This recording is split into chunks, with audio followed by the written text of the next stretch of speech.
भारतीय सिनेमा का इतिहास 100 सालों से ज्यादा का हो चुका है। इन 100 सालों के इतिहास में तमाम विषयों के साथ जो देशभक्ति की भावना है, जो राष्ट्रवाद का एक मुद्दा है, वो भी भारतीय फिल्मों में बहुत मुखर होकर सामने आया। वो एक भारतीय फिल्में उसका एक बड़ा जरिया रही। और इस पूरी यात्रा में अगर हम देखें तो दो मुख्तसर से हिस्से हैं। एक बीच की बड़ी सी एक रेखा है जिसके एक हिस्से में भारतीय फिल्मों का जो सफर है, उसमें जो राष्ट्रवाद की अभिव्यक्ति है वो दूसरे तरह से है, और दूसरे हिस्से में दूसरे तरह से है। मैं आजादी के पहले की बात कर रहा हूँ सिनेमा की, यानी 1947 से पहले की, जब अंग्रेजी राज था। और दूसरा हिस्सा है 1947 के बाद से अब तक का हिस्सा, जिसमें कई पड़ाव हैं। उनके बारे में भी हम बात करेंगे। मैं एक छोटी सी घटना का जिक्र यहाँ पर करना चाह रहा हूँ। 1943 में एक फिल्म आई थी किस्मत के नाम से, और उसमें कवि प्रदीप का बहुत एक अमर गीत है कि आज हिमालय की चोटी से फिर हमने ललकारा है, दूर हटो है दुनिया वालों, हिंदुस्तान। तो ये उस दौर की अभिव्यक्ति है राष्ट्रवाद की, जब देश में अंग्रेजी राज है और दुनिया वालों को संबोधित किया जा रहा है, बेसिकली उस अंग्रेजी राज को जो कि यहाँ पर है। और उसके बाद अंग्रेजी राज को जब ये बात समझ में आई तो उसने कवि प्रदीप के खिलाफ गैर जमानती एक गिरफ्तारी का वारंट निकाला। कवि प्रदीप बहुत जमाने तक उसके बाद भगे फिरते रहे। ये 1942 का जो भारत छोड़ो आंदोलन था उसका एक तरह से समर्थन था भारतीय सिनेमा को। इसके बाद फिर आजादी के बाद का एक हिस्सा है जिसके बारे में अगर कहें, शुरुआती जो एकदम आजादी के ठीक बाद का दौर रहा, उसमें मदर इंडिया एक फिल्म है जो बहुत आइकॉनिक फिल्म है। उसमें एक दृश्य में पीछे से गाना चलता है कि धरती माता हम सदा ही तेरे गुण गाएंगे, और वो धरती को, भारत माता को जिस तरह से उसमें दिखाया गया और उसको एक सिंबलाइज किया गया। या फिर नया दौर, दिलीप कुमार साहब की उसी दौर की एक बड़ी फिल्म है, उसी साल इनफैक्ट आई हुई फिल्म थी 1957 की, जिसमें एक गाना है, साथी हाथ बढ़ाना, एक अकेला थक जाएगा मिलकर बोझ उठाना। वो आजादी के बाद बन रहे नए वाले भारत की अभिव्यक्ति है, उसकी आकांक्षाओं की, उसकी समस्याओं की, और एक साथ खड़ा होने की जो सामूहिकता की जरूरत थी, उसका परिलक्षण एकदम दिखता है भारतीय सिनेमा में। और फिर हम देखते हैं भारतीय सिनेमा में मनोज कुमार का भी एक दौर आता है। उन्होंने अपने तरीके से देशभक्ति और राष्ट्रवाद के विषय को संबोधित किया। थोड़ा और जंप लगाकर आगे आए तो 90 के बाद का दशक जो है वो भारतीय सिनेमा के लिहाज से देखे तो उसमें आतंकवाद जैसी चीजें बहुत प्रमुखता से मुखरित हुई, और आतंकवाद चूंकि एक बड़ी समस्या बनकर उभरा पूरी दुनिया के लिए, तो वो भारतीय सिनेमा में भी राष्ट्रवाद का एक नेशनलिज्म का एक जरिया बना। और उसमें रोजा जैसी भी फिल्म है, एक गदर जैसी फिल्में आई, हिंदुस्तान की कसम, बहुत सारी फिल्में ऐसी आई जो कि इस विषय के इर्द गिर्द रही और उसमें भारतीय राष्ट्रवाद को एक शेप दिया। वो जो परंपरा थी राष्ट्रवाद की, अब जो हम जिस समय खड़े हैं उसके बारे में कहा जाता है कि राष्ट्रवाद की एक दक्षिणपंथी परंपरा भी है, या वो बहुत मुखरित होकर सामने आ रही है, वो भी है। तो ये जो पूरा सफर है आजादी से पहले का, आजादी से बाद का, इन तमाम विषयों पर हमारे साथ बातचीत करने के लिए मीडिया रंबल के इस अंक में जो शख्स मौजूद हैं उनके बारे में ये कहा जाता है कि ये लाइब्रेरियों और इतिहास की किताबों में खो गए। तो मनोरंजन की जो फिल्म का एक बड़ा जरिया जिसको कहा जाता है कि फिल्में इस वजह से बनती हैं कि आम लोगों का मनोरंजन कर सकें, उससे दूर रह गए, या उस तरह से उसमें शामिल नहीं हो पाए, क्योंकि बहुत सारा वक्त उनका इतिहास, जो हमारी पौराणिक गाथाएं हैं, उनमें उन्होंने बहुत वक्त लगाया। उनका अगर हम फिल्मोग्राफी देखें तो चाणक्य, एक और महाभारत, मृत्युंजय, हाल फिलहाल में उनकी जो फिल्म आई है सम्राट पृथ्वीराज। मैं डॉक्टर चंद्र प्रकाश द्विवेदी की बात कर रहा हूँ। बहुत बहुत स्वागत सर मीडिया रंबल के इस अंक में। धन्यवाद। हमारा ऑनलाइन सत्र है। मेरा पहला सवाल आपसे, जो जानकारी मुझे मिली है कि आपका जो अगला प्रोजेक्ट है जिसमें आपकी कोई हिस्सेदारी किसी तरह से है, वो उस प्रोजेक्ट का नाम है राम सेतु।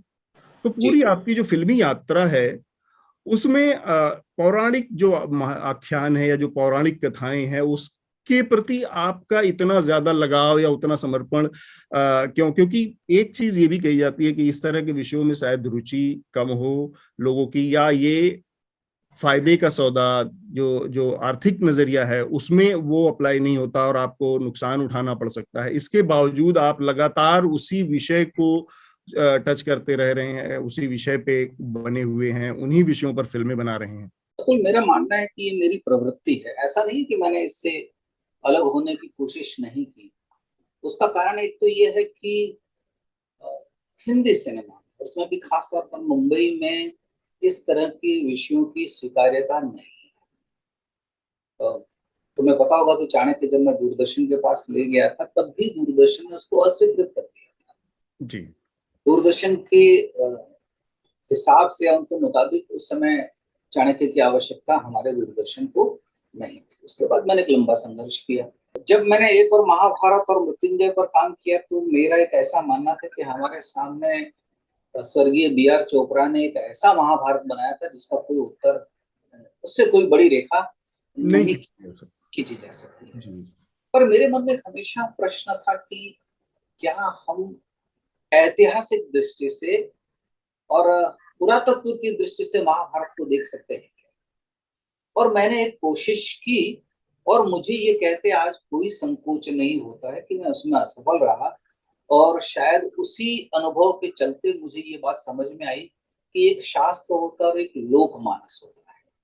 लोकमानस में बहुत सारी चीजें बैठी होती हैं, इसलिए शास्त्र और लोक दोनों का समन्वय हो तो बहुत अच्छा।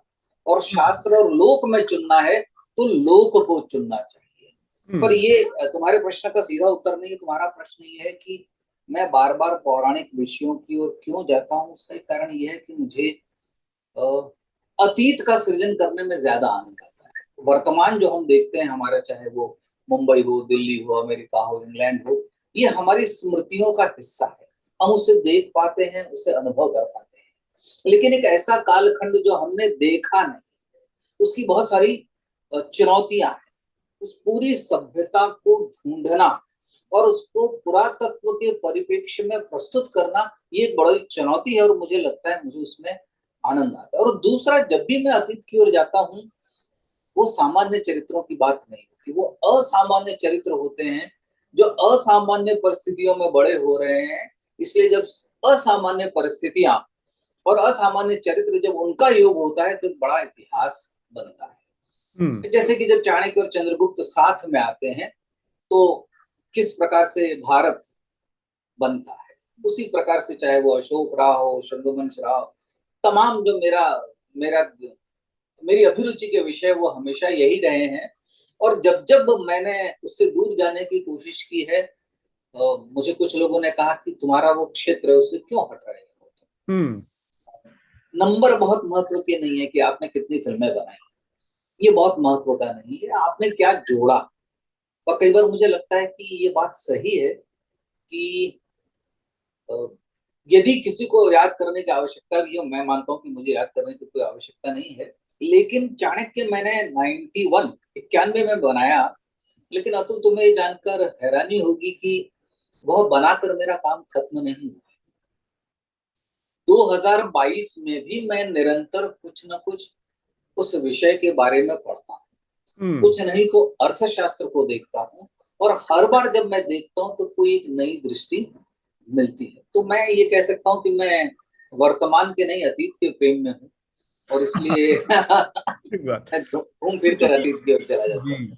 तो चूंकि ये जो विषय है हमारा इस सत्र का, उसमें एक बड़ा हिस्सा है सिनेमा का जो राष्ट्रवाद है, तो मैं चाहता हूं कि सबसे पहले हम क्यों ना इसी विषय को स्पष्ट कर लें कि नेशनलिज्म क्या है, राष्ट्रवाद क्या है, इसकी परिभाषा क्या है हो सकती है भारत जैसे देश में। देश के लिए जब मैं चाणक्य पर काम कर रहा था, और आप जानते हैं जैसा कि मैंने चाणक्य में राष्ट्र शब्द का प्रयोग किया था, और उसको लेकर बहुत सारी तमाम आपत्तियां बहुत सारे इतिहासकारों ने दर्ज की थी जी। और वैसे ही उसके समर्थन में बोलने वाले बहुत सारे लोग थे। और एक बात जो मुझे समझ में आई या मेरे अध्ययन में आई कि जिन जिन कारणों से हम एक राष्ट्र की अवधारणा हमारे मन में है, उन उन कारणों से, जैसे कई बार लोग कहते हैं कि जिनकी एक भाषा हो, जिनका एक धर्म हो, क्या धर्म राष्ट्र बनाता है? तो उसका उत्तर है नहीं। क्या एक भाषा, एक सभ्यता राष्ट्र बनाती है? उसका उत्तर है नहीं। उसका कारण ये है कि अगर एक धर्म बनाता राष्ट्र तो कई इस्लामिक मुल्क, कई इस्लामिक राष्ट्र, उन सबका धर्म एक है, लेकिन उसके बाद भी वो एक दूसरे के बहुत नजदीक नहीं है, उसके बाद भी उनमें संघर्ष है, जिसे हम भारतीय राष्ट्र कहते हैं, और जहां पर अधिकतर सनातन मतावलंबी है, या जिनको मैं हिंदू कहता हूं। क्या हमारी राष्ट्रीयता हिंदू है? क्या इसका तात्पर्य क्या है? बहुत उधेड़ बुन के बाद मुझे ये समझ में आया कि सबसे पहले ये जरूरत है कि इस सारी अवधारणा का जन्म कहाँ से होता है। इस सारी अवधारणा का जन्म यहां से मैं मानता हूं कि मेरा और इस पृथ्वी का, मेरा और इस धरती का क्या संबंध है, यहां से वो शुरू होता है। वो कैसे शुरू होता है कि मैं साधारण सी बातों के लिए तो मैं धन्यवाद कहता हूं। जैसे हमने कार्यक्रम शुरू किया, तुमने मुझे आमंत्रित किया और मैंने कहा धन्यवाद, क्योंकि तुमने मुझे आज अपनी बात रखने का अवसर दिया है। तब मैं सोचता हूं कि वह धरती जो हमारा पालन करती है, यानी जब से हम जन्म लेते हैं, हमारे जीवन की जितनी आवश्यकताएं हैं उसकी पूर्ति धरती करती है, ठीक वैसे ही जैसे एक माँ अपने बच्चे को दूध देती है। और एक मजेदार बात मैं बताता हूं कि बौद्ध संप्रदाय में जो स्तूप की कल्पना आई, उस कल्पना में एक कल्पना ये भी है कि स्तूप जो है वो गर्भ है, पृथ्वी का गर्भ है। एक व्यक्ति माँ के गर्भ से आता है और बाद में पृथ्वी के गर्भ में चला जाता है, तो माँ के गर्भ से वापस दूसरी माँ पृथ्वी के गर्भ में जाने तक मनुष्य की सारी आवश्यकताओं की जो पूर्ति करती है, उस धरती के साथ मेरा क्या संबंध है।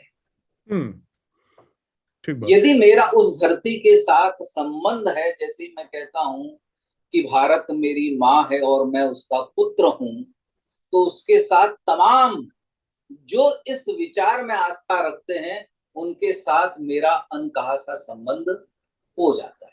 तो राष्ट्रवाद ये एक भावनात्मक कल्पना है।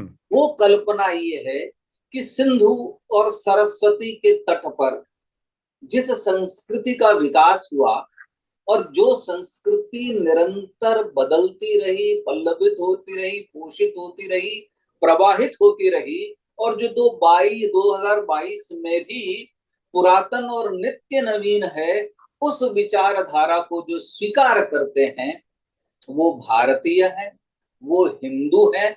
उनका संप्रदाय कुछ भी हो सकता है, वो इस्लाम को मानने वाले हो सकते हैं, वो ईसा मसीह को मानने वाले हो सकते हैं, वो बुद्ध को मानने वाले हो सकते हैं, वो हमारा सिख समुदाय हो सकता है, वो हमारा जैन समुदाय है।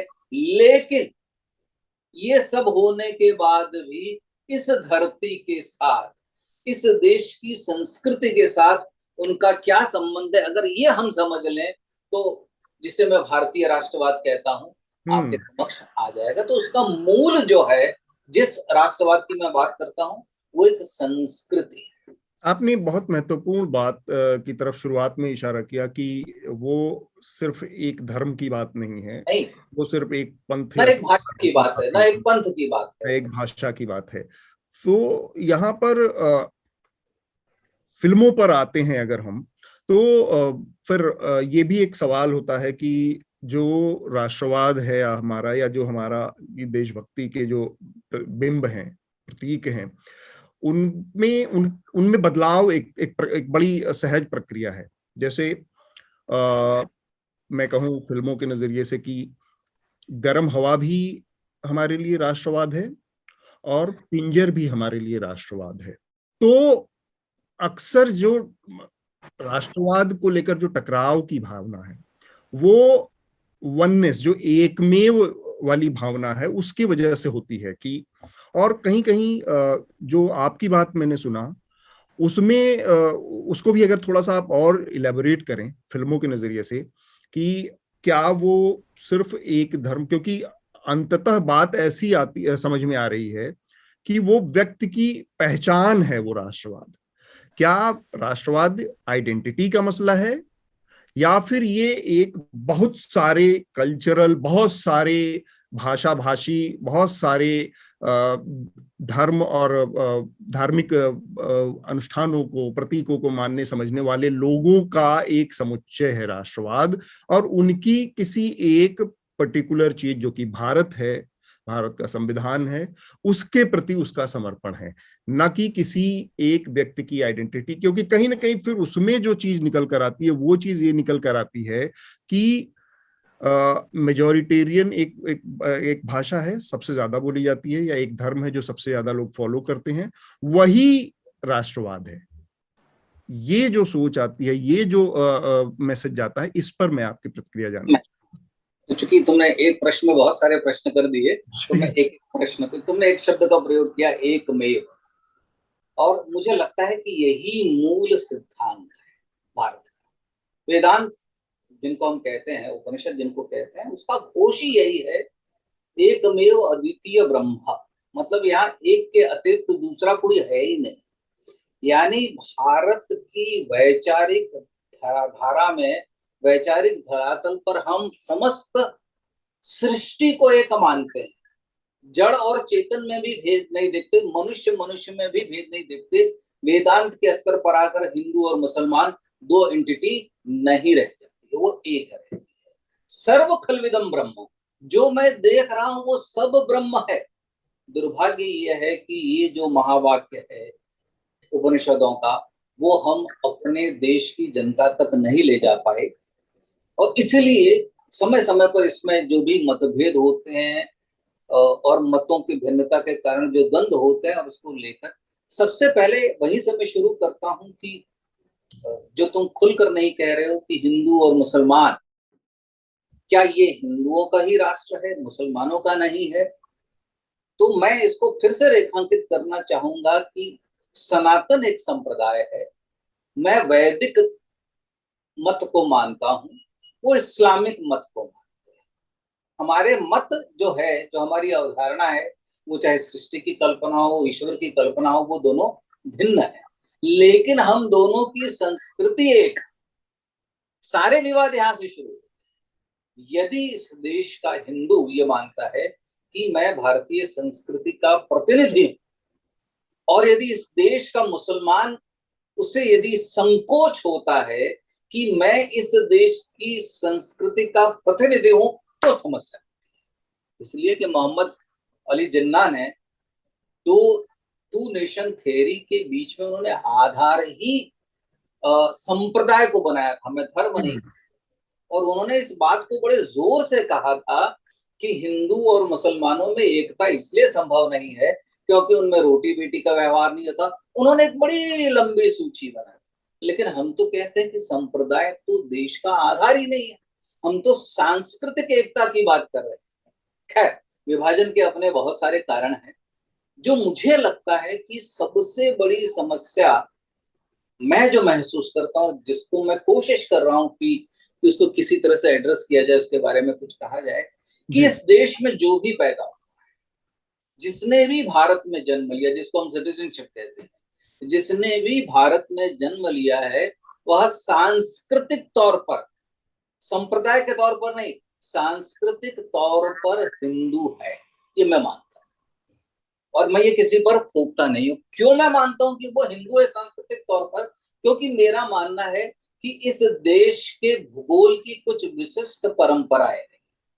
वो विशिष्ट परंपराएं हमें मिली है, जिसके तहत मैं ये कहता हूं, वसुधैव कुटुंबकम, सारे विश्व को परिवार बनाने की हमारी कल्पना है, क्षमता है, प्रयास। दूसरा, कृणंतो विश्वम आर्यम, क्या अभिलाषा व्यक्त की ऋषि ने कि मैं पूरे विश्व को आर्य, श्रेष्ठ बनाऊं। आर्य कोई जाति सूचक नहीं है, कोई धर्म सूचक शब्द नहीं है, आर्य गुणवाचक शब्द, जो ये कह रहा है कि यदि मेरे प्रयत्नों से संसार अच्छा होता है तो मैं करूं। और वो दायित्व हमारे ऋषियों ने लिया, कृणंतो विश्वम आर्य, मैं विश्व को आर्य बनाने का प्रयत्न करूंगा। तो अगर इस बात पर अलग अलग समाजों में, अलग अलग संप्रदायों में एक मत हो जाए कि मेरा संप्रदाय कुछ भी हो सकता है, मेरी राष्ट्रीयता भारतीय हिंदू है, तो सारी समस्याएं पर ये थोड़ा सा प्रॉब्लमेटिक विचार नहीं है, ये संघ का भी यही विचार है, और यही हिंदू, बिल्कुल है। और और भागवत ये जी ने, भारतीय भारतीय होना विचार होना चाहिए कि हिंदू होना विचार होना चाहिए? मैं इन दोनों को अलग देखता ही नहीं। हाँ, लेकिन हिंदू बाकी होना कुछ और भारतीय लोग अलग देख सकते हैं ना, लेकिन जो यदि कोई सहमत नहीं शब्द होंगे। से आपत्ति होती है तो कोई दिक्कत नहीं है, मैं उसको भारतीय संस्कृति कहने को तैयार हूँ। कुछ लोग उसको वैदिक संस्कृति कहेंगे, कुछ लोग उसको अवैदिक संस्कृति कहेंगे। मेरा ये मानना है कि इस देश में जितने भी संप्रदाय जो इस देश की मिट्टी से निकले वे सब हमारे हैं। और ऐसा भी नहीं है कि हमने बाहर के लोगों को स्वीकार नहीं किया। आप जानते हैं कि 715 में मोहम्मद बिन कासिम आता है और उसी के आसपास पारसी भी आते हैं।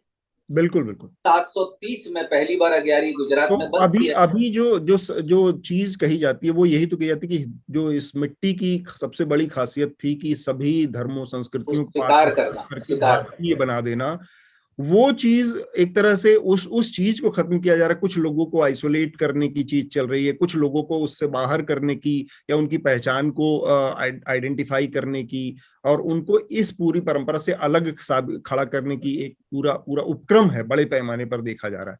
तो ये भी एक चीज है।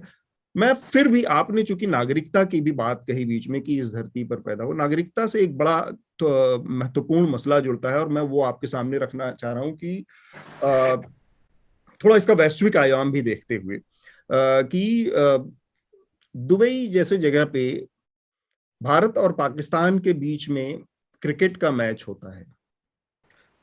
भारत पाकिस्तान कहाँ है, मैच दुबई में हो रहा है, जो कि अरबों की धरती है, जो भी है।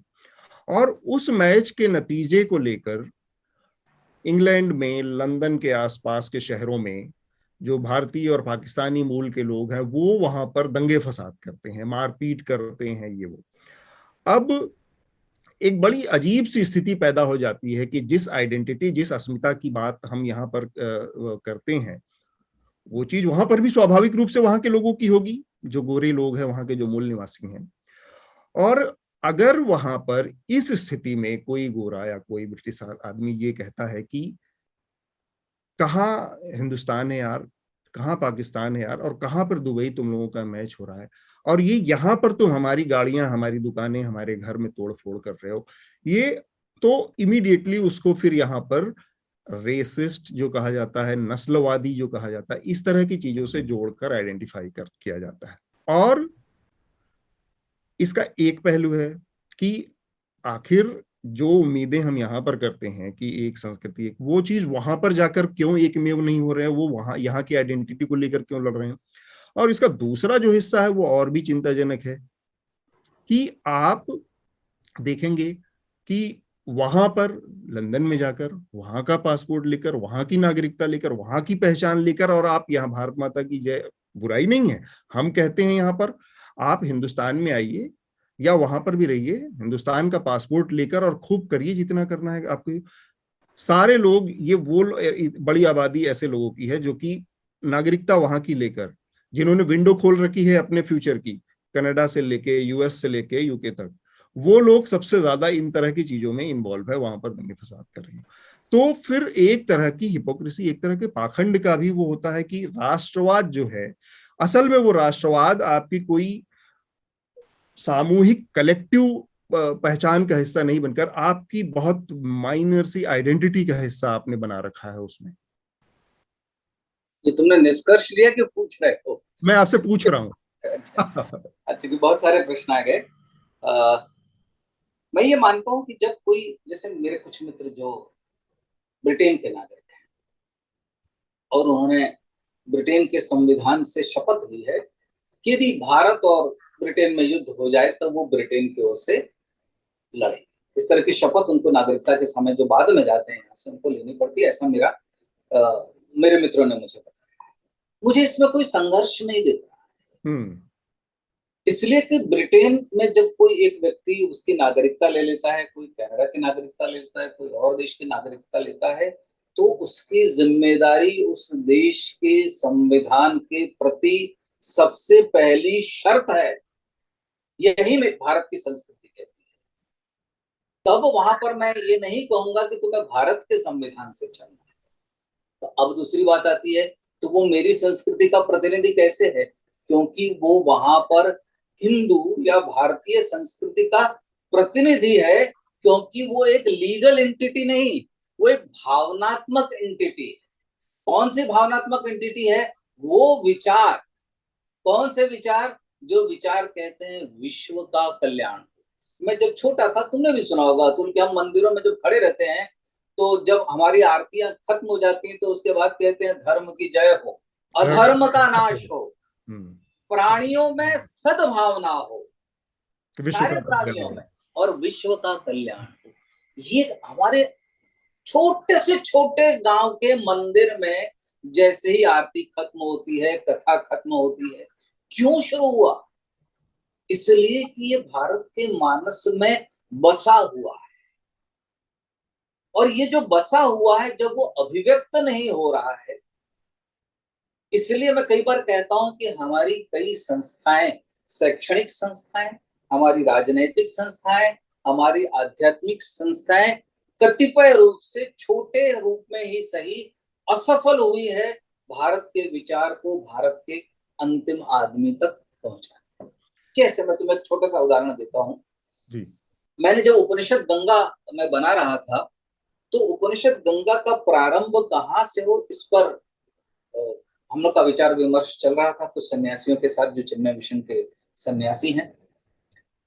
और मैंने जब पढ़ना शुरू किया तो मुझे लगा कि उपनिषदों का सबसे बड़ा प्रवक्ता जो वैदिक काल में माना जाता है वो है याज्ञवल्क्य। उसके बाद बहुत सारे व्यक्ति आए, और लेकिन उसके बाद और जो भारत के और विश्व के वैदिक संविधान के या वेदांत के सबसे बड़े प्रवक्ता माने जाते हैं वो है आदि गुरु शंकराचार्य। फिर हमारी दृष्टि जाती है कि विदेश में जाकर जिन्होंने उपनिषदों की बात की वो थे स्वामी विवेकानंद। लेकिन मेरे पढ़ने में ध्यान में आया कि दारा शिकोह भी उपनिषदों का एक बहुत बड़ा प्रवक्ता था, जिसके प्रयत्नों के द्वारा 52 उपनिषदों का पर्शियन में अनुवाद होता है। वे अनुवाद एक फ्रेंच ट्रेवलर के हाथों यूरोप में जाते हैं, वहां शोपेनहायर जैसे विद्वानों का उसके प्रति आकर्षण बढ़ता है। यहाँ दारा शिकोह जो है उसका संप्रदाय इस्लाम है, लेकिन वो इस देश की संस्कृति से इतना अभिभूत है कि वो उपनिषदों के पीछे पागल हो गया, और इसलिए वो उपनिषद की जो धरोहर है वो विश्व के कोने कोने में पहुंचा है। यदि हम दारा शिकोह की इस कश्मकश को समझ लें और औरंगजेब के उसके प्रति व्यवहार को समझ लें तो हमारी परेशानियां कम होंगी। दारा शिकोह तो 5 बार का नमाजी था भाई, पढ़ लीजिए। वो इस्लाम का विरोधी नहीं था, वो इस्लाम का समर्थक था, उतना ही समर्थक था जितना औरंगजेब था। लेकिन दारा शिकोह को भारत के उपनिषदों के प्रति, वैदिक ज्ञान के प्रति उतना ही सम्मान था जितना हम जिसे हिंदू कहते हैं या सनातनी कहते हैं, और उसने उसको स्वीकार कर लिया, ये मेरी धरोहर है। तो जो मेरे ख्याल से काफी विस्तार से आपने जो हमारी सांस्कृतिक विरासत और परंपराओं के ऊपर रोशनी डाली है, उसमें कई फॉल्ट लाइंस भी हैं, उसी संस्कृति का हिस्सा है जब वो कहती है कि प्राणियों में सद्भावना हो और विश्व का कल्याण हो। तब हमारी ही संस्कृति है जिसमें वर्ण व्यवस्था भी है, वर्ण व्यवस्था के आधार पर उन्हीं प्राणियों से भेदभाव का भी प्रावधान है। खैर, ये एकदम अलहदा चुकी विषय है और ये दूसरे तरह की बहस और दूसरे समय की मांग करता है। तो मैं फिल्म पर फिर से आना चाह रहा हूँ, और चूंकि फिल्म और राष्ट्रवाद पर बात करना हमारा बहुत जरूरी है, क्योंकि ये विषय वरना भटकता रहेगा। मैं वर्ण पर भी एक पंक्ति कहूंगा। जी बोलिए। कि वर्ण की मूल अवधारणा वो एक समाज और एक विशेष काल की आवश्यकता हो सकती है, लेकिन क्या 22वीं जिस समय 2022 में उसकी आवश्यकता है? उत्तर है नहीं। और ये कोई भी सनातनी बड़ा स्पष्ट तौर पर कहेगा। जिस किसी भी इस देश की मिट्टी में आस्था है वो तुरंत उसको डिस्कार्ड कर देगा। ठीक बात। तो फिल्मों के नजरिए से एक बड़ी शिकायत जो इस दौर में हमें देखने को मिल रही है, जो लोग राष्ट्रवादी फिल्मों के प्रतीक बने हुए हैं उन लोगों के लिहाज से, कि हमारी जो धार्मिक विरासत थी, जो पौराणिक विरासत थी, उनको छुपाया गया, दबाया गया, या उनको उस तरह से स्थान नहीं दिया गया। बड़ी आम सी ये शिकायत हो गई है इन दिनों में। लेकिन ये मुझे लगता है कि पूरा सच नहीं है, क्योंकि जो भारतीय फिल्मों का शुरुआती हिस्सा है, वो फिल्में पूरी तरह से भारतीय पौराणिक कथाओं से भरी पड़ी है। बिल्कुल, चाहे वो राजा हरिश्चंद्र हो, राजा हरिश्चंद्र से शुरुआत होती है उसकी। शुरुआत होती है उसकी, रामायण की अलग अलग कहानियों पर, पात्रों पर फिल्में हैं, सावित्री के ऊपर फिल्म बनी, और इस तरह से अनेक कहानियां हैं, रानी केतकी की कहानी। मतलब मैं ऐसी जो हमने पढ़ा फिल्मों के बारे में, उस यात्रा के बारे में, तो उसमें शुरुआत का पूरा हिस्सा मैथोलॉजी पे ही डिपेंड है। इसके बावजूद एक, तो ये जो असत्य है, इसको बार बार फैलाया जा रहा है। इस पर जब आप देखते हैं और आप पाते हैं कि इस तरह की चीजों को सामने रखकर और राष्ट्रवाद को या अपनी फिल्म को या अपने तथ्यों को जस्टिफाई करने की कोशिश की जाती है, तब आपके अंदर बतौर फिल्मकार किस तरह से की भावना, या लगता है कि ये बेमतलब की बहसों में फिल्मों को उलझाया जा रहा है, या ये फिल्मकार किसी और मकसद से इस तरह के काम में लगे हैं? तुमने बहुत अच्छा प्रश्न किया अतुल। तो ये बात बिल्कुल सत्य है कि पौराणिक आख्यान को लेकर हमारे फिल्मों का प्रारंभ हुआ था। जी। और कहीं न कहीं हमारी, ऐसा तो हो ही नहीं सकता कि हर फिल्म पौराणिक हो, समाज में और भी विषय होते हैं। बिल्कुल, हाँ। और उन विषयों की आवश्यकता कल भी थी, आज भी। हम्म। कारण क्या? कारण ये कि जैसे जैसे माध्यम महंगा होता है, और कई बार पौराणिक फिल्में जब नहीं चली, तुम्हें ये सुनकर शायद आश्चर्य होगा कि झांसी की रानी सोहराब मोहद्दी साहब की फिल्म जो थी, हाँ। उसके बारे में मुझसे चर्चा नसरुद्दीन शाह साहब ने। उन्होंने मुझे पूछा कि चंद्र प्रकाश, क्या तुमने वो फिल्म देखी है? मैंने कहा नहीं, मुझे देखने का अवसर अभी तक नहीं मिला। बड़े बहुत ही शानदार, बहुत ही शानदार फिल्म है, वो जरूर देखो, और हो सके तो उसको रिक्रिएट करने की कोशिश करो। खैर, मैं अभी तक उसको देख नहीं पाया।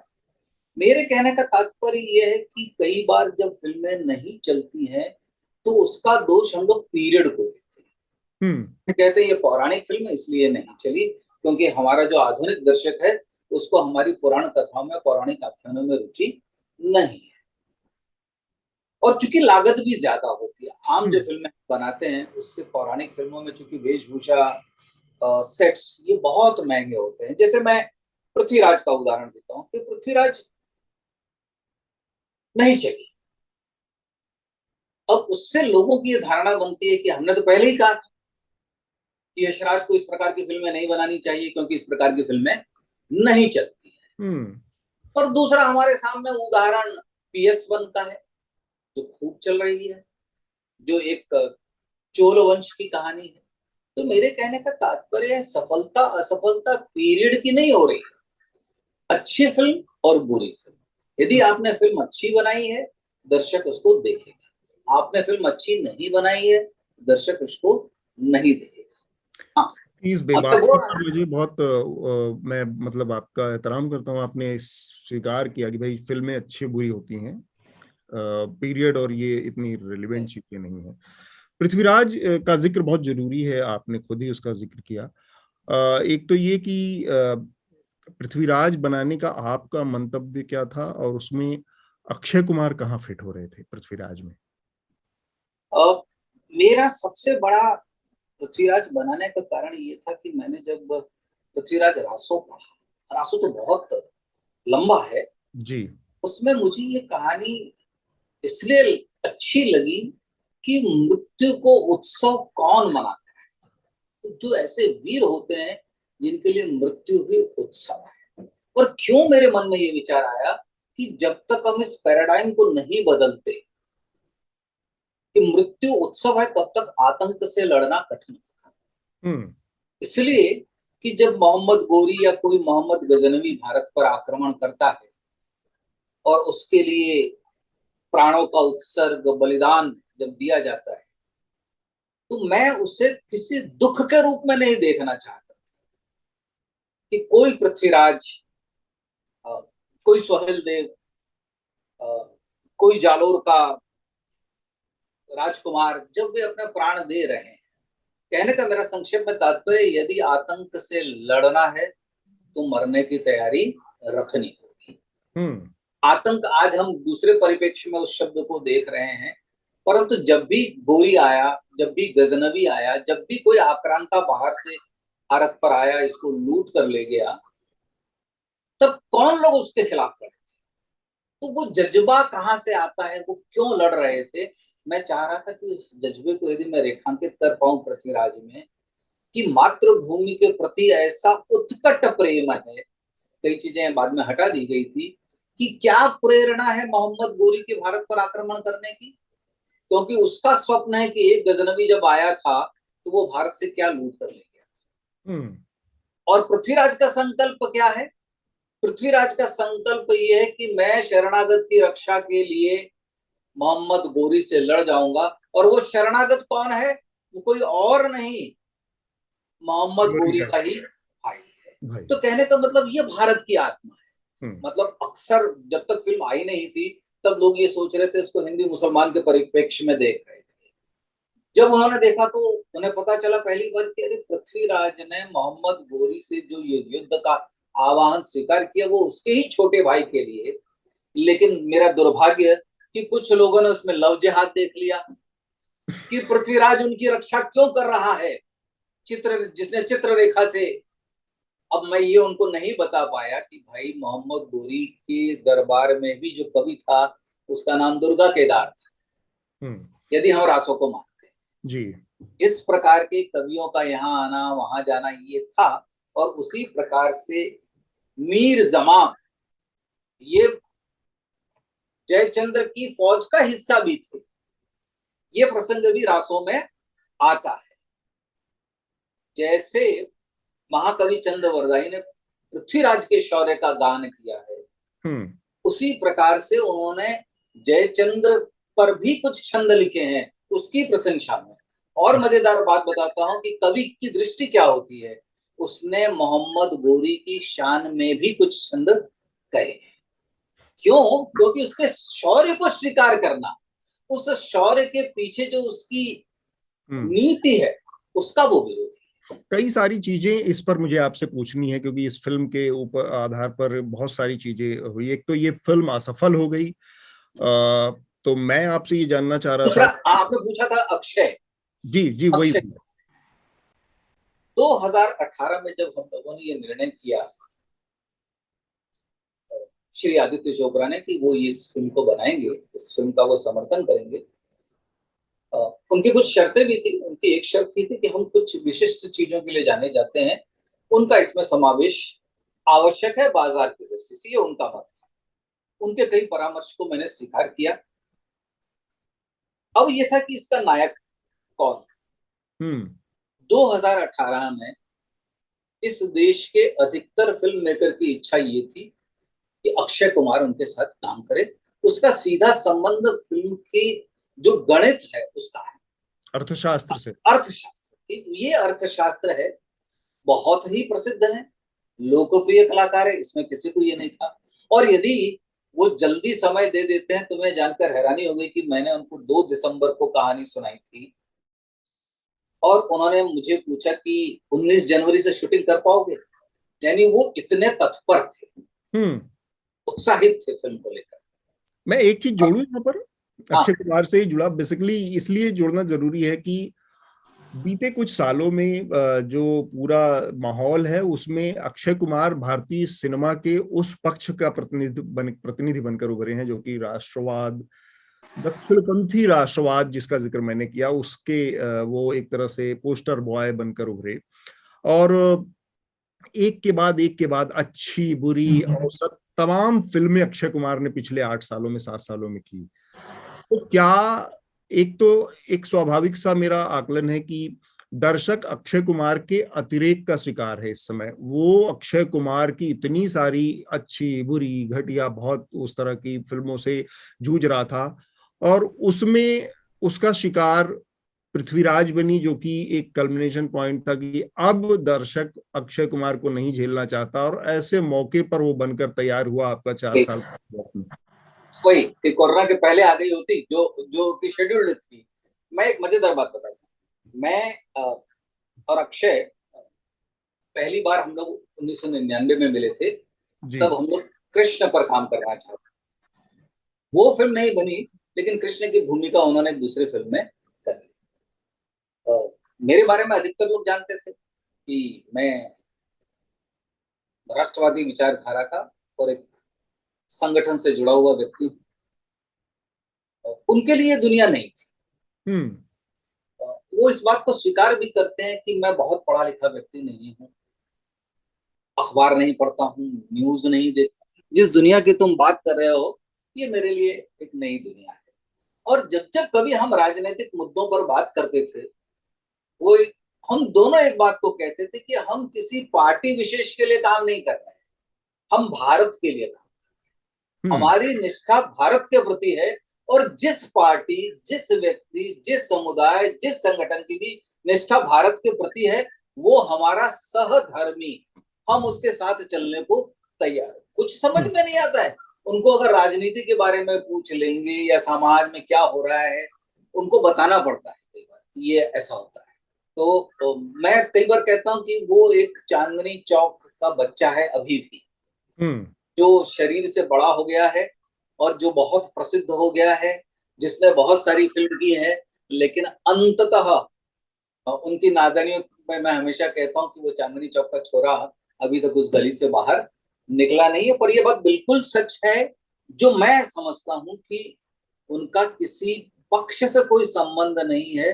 भारत के किसी भी कॉज के लिए यदि आप उनको पुकारते हैं, तो वो आगे आने को तैयार है। मैंने तो नहीं पता है कि उनसे कई काम ऐसे करवाए जो राष्ट्रीय हित में थे। ठीक बात। ऑब्वियसली बहुत सारी चीजें ऐसी होती होंगी। एक काम और है जो कि लोग बार बार उनको टोकते हैं, और मुझे लगता है कि वो शायद आप न तो आपको करना चाहिए, न वो आपके वश का हिस्सा है। लोग बार बार कहते हैं कि वो कनाडा की नागरिकता लेकर और भारतीय हितों को बहुत मजबूती से उठाते हैं। पता नहीं उसके लिए आप उनको कितना तैयार कर पाएंगे। अच्छा, मैं बताता हूँ मजेदार बात। हाँ। जब वो पहली बार दिल्ली में जा रहे थे, किसी ऐसे ही अखबार का ये था, जी जी। तो उन्होंने मुझे कहा कि यार सब मुझ पे आक्रमण करते हैं कि मैं कनाडा का नागरिक हूँ, कनाडा का नागरिक हूँ, तो मैं सच बोल दूं क्या कि मैं क्यों नागरिक हुआ? तो मैंने कहा हाँ सच बोल दीजिए। बोले मेरे पास कोई काम नहीं था, मेरी 17 फिल्में फ्लॉप हो चुकी थी, रोजी रोटी का कोई माध्यम नहीं दिख रहा था। मेरा एक मित्र कार्गो का बिजनेस करता था कनाडा में, उसने मुझे कहा कि तू यहाँ आ जा, हम दोनों मिलकर कार्गो का बिजनेस करते हैं, तू यहाँ की नागरिकता ले ले। मैंने अप्लाई कर लिया, मुझे मिल गया, और मेरी 18वीं फिल्म चल गई। तब से मैं यहीं पर हूँ। और लोगों को जो उन्होंने नहीं बताया वो बताते नहीं है, उन्होंने इस बीच में अपनी नागरिकता कैंसिल करने के लिए भी प्रार्थना पत्र कनाडा भेजा, लेकिन तब ये कोविड का दौर आ गया।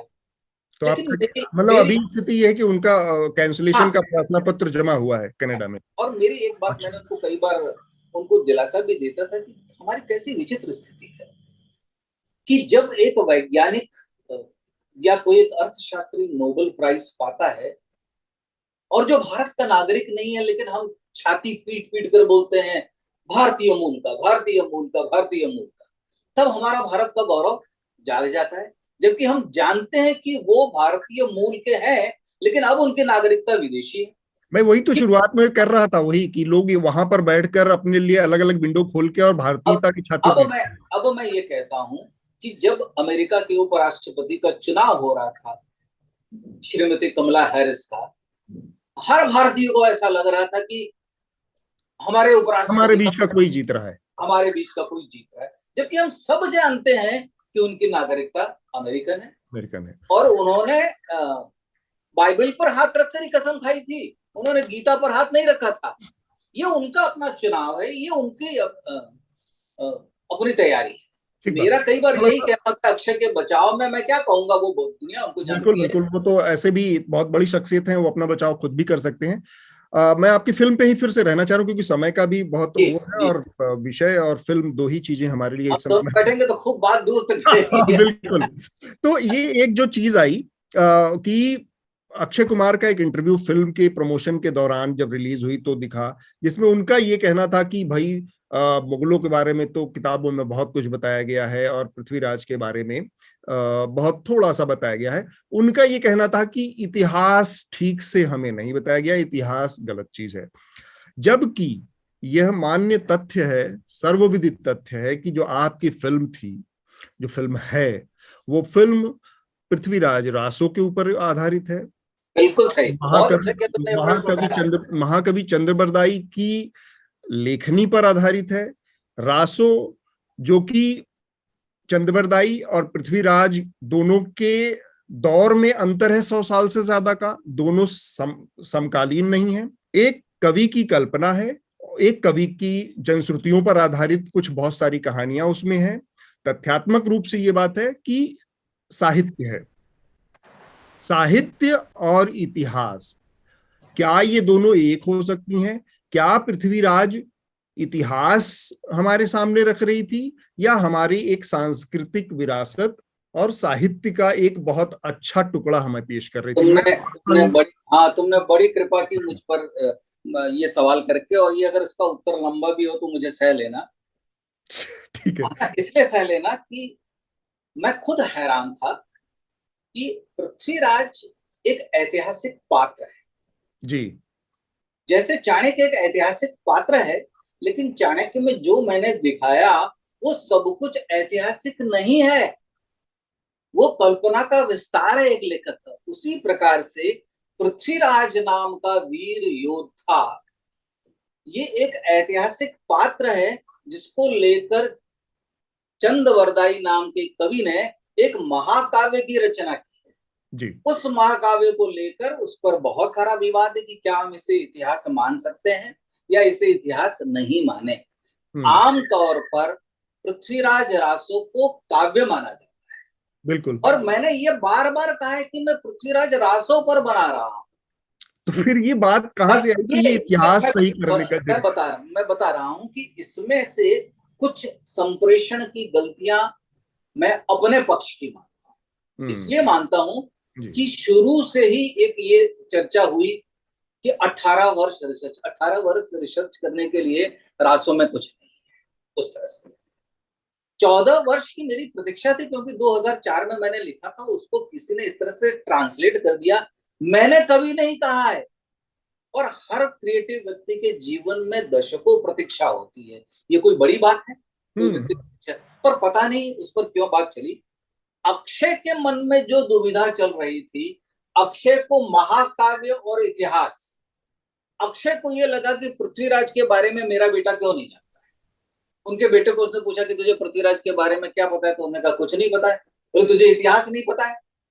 और वहां से उन्होंने ये सोचना शुरू किया और मुझे कहा कि यार हमारे इतिहास को, हमारे जो वीरों को क्यों नहीं रखा गया। मैंने कहा क्या है, हर बार जैसे ही सरकारें बदलती हैं वो करिकुलम बदल देती है। हर सरकार जो श्रेष्ठ समझती है वो लोगों के सामने रख सकती है। तो उनका ये था मैं इस विषय को रख सकता हूं। उस विषय का फिल्म के साथ कोई इतना बड़ा संबंध नहीं था। मैं स्वयं कह रहा हूं कि पृथ्वीराज की फिल्म में इतिहास को ढूंढना बड़ा चुनौती भरा काम है। इसलिए कि जैसे एक उदाहरण देता हूं मैं तुम्हें, जिससे तुम्हें समझ में आए कि 4 अबाज 24 गज, अरे क्या लोगों ने मुझे पीटा है इस बात को लेकर। लेकिन मैं सबसे कहता हूँ है भी नहीं, रासों में है ही नहीं, और जो रासों को पढ़ाते हैं वो विद्वान भी कह रहे हैं। तो कई बार ये हो जाता है कि कल ही मुझे किसी ने कहा कि कई बोले डॉक्टर तुमने ईमानदार फिल्में क्यों बनाई, तुम थोड़ी बेईमानी कर लेते, तुम भी कह देते 4 अबाज 24 गज, तुमको क्या जा रहा था। और मैंने कहा देखो मजेदार बात है, और शायद इससे मेरी बात तुम्हें समझ में आ जाएगी कि हम दोनों राष्ट्रवादी हैं। इसको लेकर हम पर आक्रमण हुए, उसका एक मैं छोटा सा उदाहरण देता हूं। और श्री श्याम बेनेगल, हम बहुत बड़े तपस्वी हैं, फिल्म के ऋषि में उनको मानता हूं जी। जब उन्होंने डिस्कवरी ऑफ इंडिया भारत एक खोज नाम का एक महाधारावाहिक बनाया, और मेरी दृष्टि में वो भारत का श्रेष्ठ धारावाहिक है, उसमें एक प्रकरण पृथ्वीराज रासो का भी है। बिल्कुल। पृथ्वीराज रासो में उन्होंने दोनों बातें रखी। उन्होंने 4 अबाज 24 गज भी रखा है, और जो मैंने रखा था एक बान चौहान वो भी रखा है। अगर आप देखें तो 4 मास की दूरी पर नहीं बैठा है वहां पर गौरी उनके साथ उस एपिसोड में। ठीक बात। और इस एपिसोड के एक्सपर्ट्स कौन है जिन्होंने उनको सलाह दी थी, उसमें श्री इरफान हबीब थे, श्री आर एस शर्मा थे, आर चंपक लक्ष्मी थी, MC Joshi archaeological survey of India के उस समय के डायरेक्टर जनरल, बहुत सारे विद्वान थे। और उस समय भारत के किसी भी इतिहासकार ने उसकी निंदा नहीं की थी, जिस वजह से पृथ्वीराज की निंदा की। मैं भी उसी पृथ्वीराज रासो के आधार पर बना रहा था। जी। यानी जब श्री श्याम बेनेगल बनाते हैं इरफान हबीब के मार्गदर्शन में, तब वो ऐतिहासिक। और जब चंद्र प्रकाश द्विवेदी उसी रासो पर कहानी कहता है, वही कहानी कहता है, वो अनऐतिहासिक है। इतिहास में जितने मतभेद है, उन सभी मतभेदों को मैंने भी पढ़ा है। मैंने भी ये पढ़ा है कि मोहम्मद गोरी की मृत्यु 1206 में उनके इतिहास के माध्यम से। पृथ्वीराज की मृत्यु के कई अलग अलग कारण हैं। रासो की परंपरा में भी भिन्नता है। रासो में भी अलग अलग प्रकार है कि एक रासो ये भी कहता है, जो राजस्थान की पांडुलिपि है, कि पृथ्वीराज की मृत्यु तराई की दूसरी लड़ाई में हो गई। लोग 17 बार युद्ध की कल्पना करते हैं। रासो स्वयं 7 बार की कल्पना करता है और इतिहासकार 2 बार। मेरे कहने का तात्पर्य है, रासो में भी मतभेद है, पृथ्वीराज के इतिहास को लेकर भी मतभेद है, उसकी आयु को लेकर भी मतभेद। और अचानक लोग पृथ्वीराज की आयु को लेकर चिंता करने लगे, उसके शरीर को लेकर चिंता करने लगे, जबकि हिंदी फिल्मों के अधिकतर नायक, और सिर्फ हिंदी फिल्मों के ही क्यों, दक्षिण भारत के अधिकतर नायकों की आयु की तुलना उनकी अभिनेत्रियों से कब आपने की है? नायिकाओं से हाँ, इस दोष को मैं स्वीकार करता हूँ। मैं अपने बचाव में, मुझे लगता है कि कई बार कुछ समय होता है और उस कारण से। मेरे 2 आखिरी सवाल हैं सर। एक तो बहुत जरूरी है, जो मैं इस समय आपसे एक सवाल इस लिहाज से करना चाह रहा हूँ, क्योंकि बार बार राष्ट्रवाद, नेशनलिज्म का मुद्दा फिल्मों पर हावी हो रहा है। बाइकॉट जैसी चीजें दी जाती हैं, सपोर्ट जैसी चीजें कही जाती हैं। फिल्मों या फिर राष्ट्रवाद जो है, उसका हर दौर में उस दौर की राजनीति से, उस दौर की जो पॉपुलर कल्चर, लोकप्रिय प्रचलित जो संस्कृतियां हैं, उससे प्रभावित रही हैं। फिल्में हर दौर में रही होंगी, लेकिन जो नेशनलिज्म है फिल्मों को में जो उसका मैं एक मजेदार बात अतुल यहाँ रोकता हूँ, मैं भूल न जाऊं। शायद उपकार फिल्म में गांधी, सुभाष, टैगोर, तिलक, उसमें जवाहरलाल नेहरू जी की तस्वीरें दिखाई है। हाँ हाँ, गाने के बीच में, और हम सब ने देखी है। क्या आज यदि मैं किसी एक गाने के बीच में हमारे माननीय प्रधानमंत्री मोदी जी की तस्वीर दिखाऊं, तो मुझे लगता है लोग स्क्रीन फाड़ देंगे विरोध में।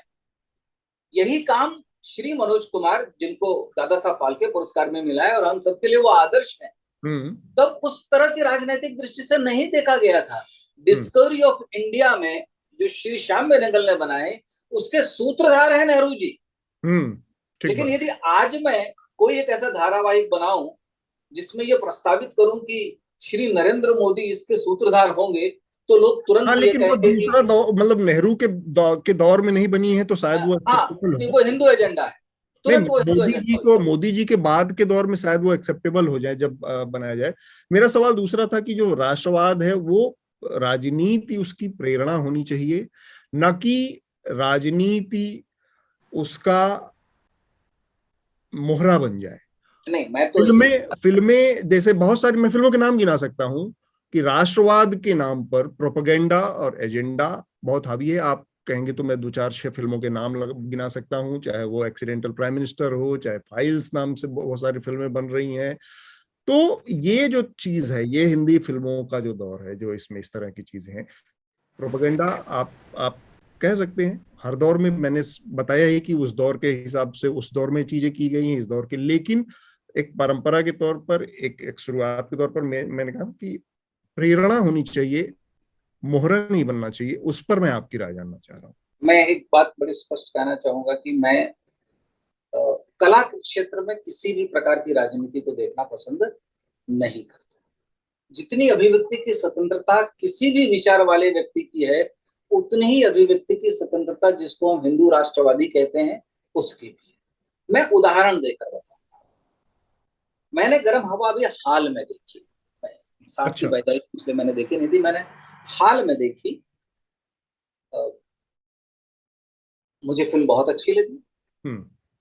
और विभाजन के बाद यहाँ जो मुस्लिम परिवार रह गए थे, उनके सामने किस प्रकार की चुनौतियां हैं, उसका वो एक बहुत ही अच्छा लेखा जोखा था।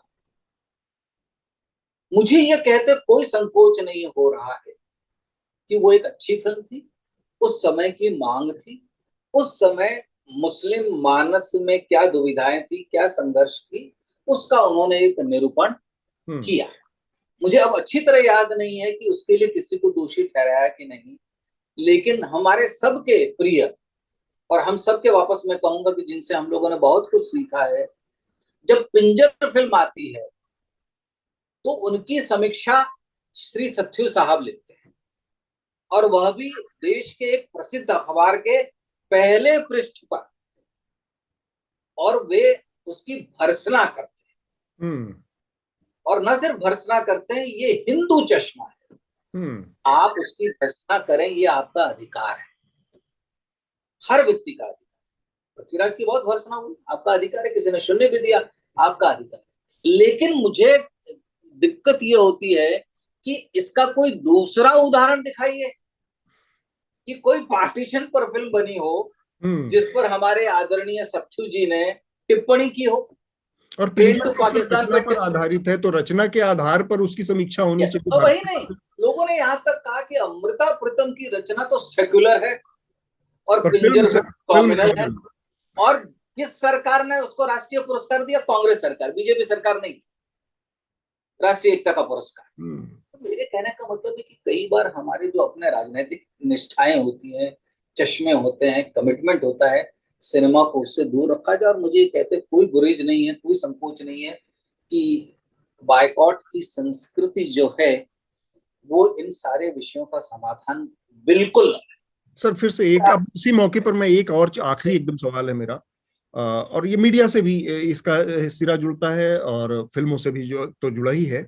जैसे एक घटना हुई, अमेरिका ने जूनियर बुश प्रशासन के दौर में वेपन ऑफ मास डिस्ट्रक्शन की थ्योरी इजाद की, और उसके बाद पूरे अमेरिकन मीडिया ने, जो मेन स्ट्रीम बड़ा लंबा चौड़ा उसका तबका था, बड़ा हिस्सा था, उसने उस थियरी को प्रमोट किया, उसको वैलिडिटी दी कि हाँ ऐसा है और इसके अकाट्य सबूत हैं। ये सब बातें हुई उस दौर में। उस दौर में शायद उसका विरोध करना, उस पर कोई फिल्म बनाना बहुत देश विरोधी, एंटी यूएस थिंग माना, प्रक्रिया चीज मानी जाती। लेकिन अब हम देखते हैं कि उसको चैलेंज करने वाली 20 साल 30 साल बाद फिल्में बन रही हैं और उसकी आलोचना हो रही है, और उस पर एक एक स्टैंड लिया जा रहा है ना। भारत के नजरिए से देखें हम, जैसे एक बड़ी पॉपुलर फिल्म है अमर अकबर एंथनी, और उसका जो आखिरी सीन है वो तमाम बहुत अनसाइंटिफिक होते हुए भी कि 3 लोगों का खून एक साथ मिला के और चढ़ाया, फिर भी वो सिंबॉलिक चीज है कि सबका खून एक ही है, एक ही रंग है।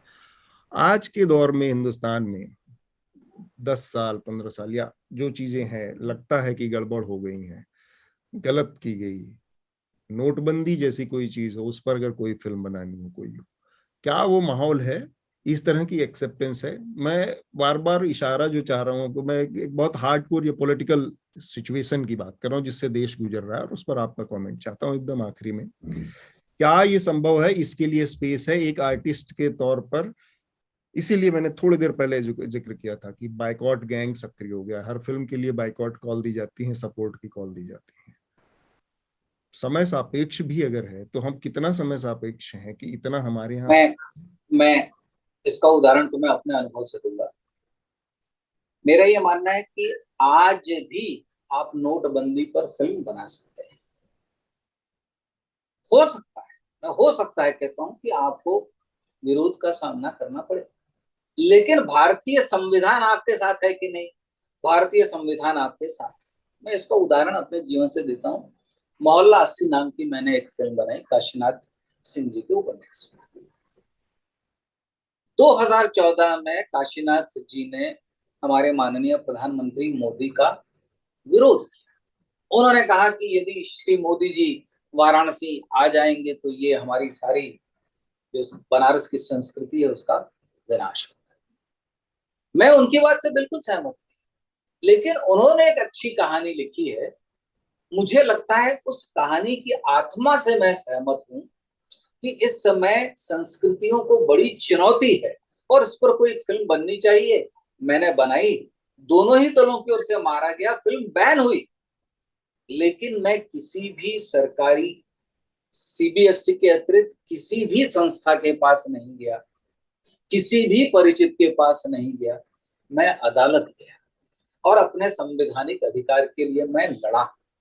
और वही नहीं, क्योंकि आप जानते हैं कि संघ में मेरे अच्छे मित्र हैं, उनसे भी मैंने कहा कि मैं इसके लिए लड़ूंगा। और तुम्हें जानकर अतुल हैरानी होगी कि उन्होंने मुझे कहा लड़ो अपने संवैधानिक अधिकार के लिए, और मैं अदालत गया। ये तो तरीका है ये एक कि भाई हम कानूनी तरीके से अपने हक को हासिल करें, लड़ें, लेकिन किसी भी स्वस्थ माहौल में, किसी भी सभ्य समाज में हर चीज केवल कानूनी ठकठकाहट नहीं होनी चाहिए नहीं है। होनी चाहिए। और दुखद दूसरा है। ये है कि अगर ये माहौल है तो फिर आपकी जो आर्टिस्टिक फ्रीडम है, जो आपके दिमाग में अवचेतन में चीजें चलती हैं कि मैं ये दिखाना चाहता हूँ, वो कहीं कॉन्शियसली आप ड्रॉप करते रहते कि यार कौन जाए फिर इतना लंबा लड़ाई। मैं आपने 150 करोड़ 25-50 करोड़ रुपए एक फिल्म में लगाए और उसके बाद 14 साल तक आप केस कोर्ट में केस लड़ते रहे। 10 साल तो लगा ही, मैंने मेरा देखा देखा अनुभव है मोहल्ला का। तो मैं पहले दिन से आपको देख रहा था जब फिल्म शूटिंग हो रही थी बनारस में, और जब वो फिल्म आई कितने सारे, तो फिर आपके औचित्य में कहीं ना कहीं वो घर बसाई। तो मैं उस स्वस्थ माहौल की बात कर रहा था कि वो कंड्यूसिव एटमॉस्फेयर नहीं है।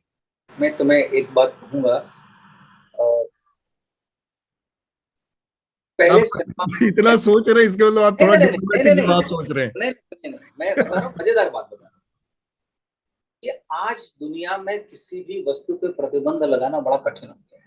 उसका कारण ये है कि ये जो डिजिटल क्रांति हुई है, कई विषयों पर हम लोग बात नहीं कर सकते थे। सिनेमा के लिए हमें एक सर्टिफिकेशन की जरूरत पड़ती है थिएटर में जाने के लिए, जो पब्लिक डोमेन में, जिसको हम कहते हैं कि अनरेस्ट्रिक्टेड एग्जीबिशन के लिए। लेकिन आप वेब प्लेटफॉर्म पर देखिए कि आप उस पर आपको कोई उस प्रकार का रिस्ट्रिक्शन नहीं है, जब तक कि वो बहुत विभत्स समाज विरोधी या समाज में वैमनस्य न फैलाए। तो उसी तरह से यूट्यूब चैनल पर आप देखें कि दिन रात सरकार से संबंधित व्यक्तियों की, देश के नेताओं की, दोनों पक्षों से निंदा अनिंदा सब हो रहा है।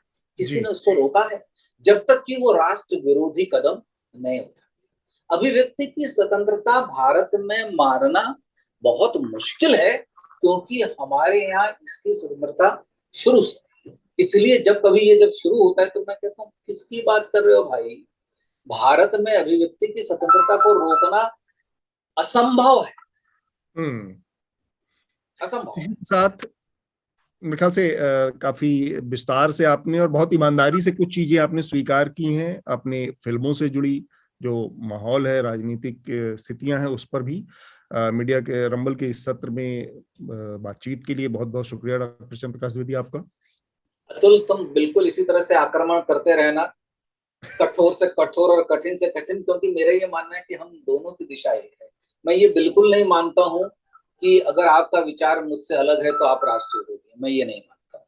मैं ये मानता हूँ कि राष्ट्र तक पहुंचने के लिए हम सबके रास्ते अलग हो सकते हैं, लेकिन लक्ष्य एक है कि सबका अच्छा, सबका भला। सर्वे अत्र सुखिनः सन्तु। थैंक यू अतुल, विजयादशमी की शुभकामनाएं। बहुत बहुत शुभकामनाएं आपको भी sir. That was the online session of the Media Rumble. I hope you enjoyed our conversations. Mark your calendar for the 14th and the 15th of October, where we can meet offline in real time at the Media Rumble. It's going to be at the IHC at New Delhi. You can register online. The link will be with this episode.